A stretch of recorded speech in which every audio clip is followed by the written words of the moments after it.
So we have this old school Ludwig chrome over wood kit from back in the 80s, and it sounds pretty good.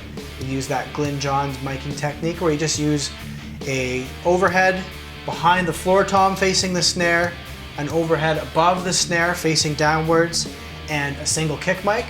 And it worked pretty well.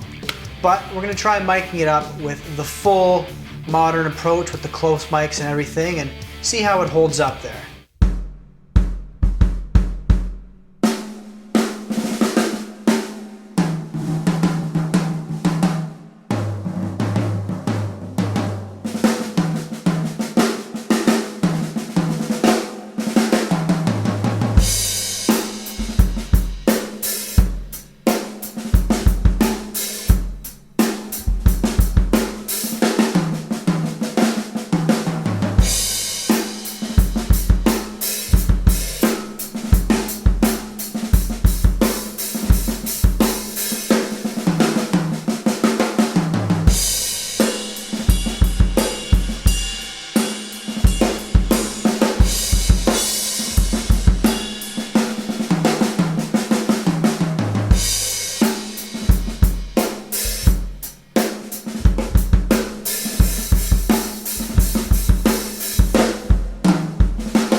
All right, 3 microphones, vintage style versus the modern approach. What'd you think?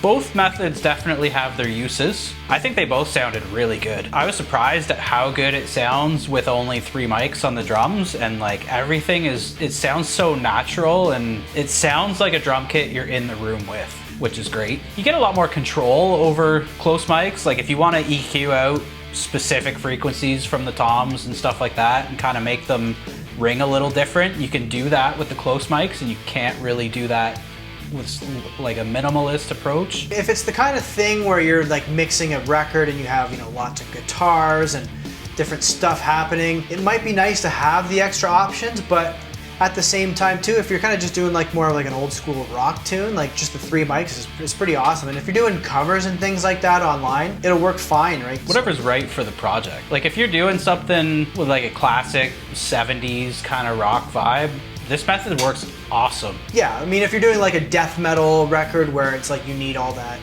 you know, attack from all the drums and you need all that definition and stuff. Probably wouldn't work for something like that. If you're limited on funds and all that, you can save quite a bit of money because you're not buying all the cables, you're not buying all the mics and everything like that. It's a pretty handy way to save you some dough. And also too, if you're not that experienced with mixing and all that, there's less that can really go wrong. Phase issues and things like that, you just kind of stick the mics up and there's less, you know, you have to do it. Sometimes if you're close miking everything, you got to kind of gate the toms, and you know, there's a bit more of a process to it. Whereas if you're just looking to kind of plug and play, you know, this is a pretty awesome miking technique, and there's been tons of amazing records made just using this technique. So you don't have to do close miking. Like if it sounds good to you in your room at home, just using 3 mics, don't let anyone tell you you need to have all these mics, because you don't. It's really personal preference, right? But we want to know what you think.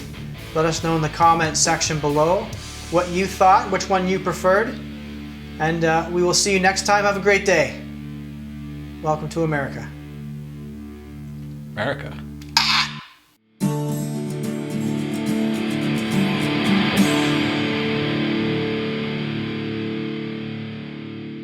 Yeah, just fucking real quick. Like, Yeah. fucking today we're going to be comparing Glyn Johns to fucking modern techniques. Let's go. You know?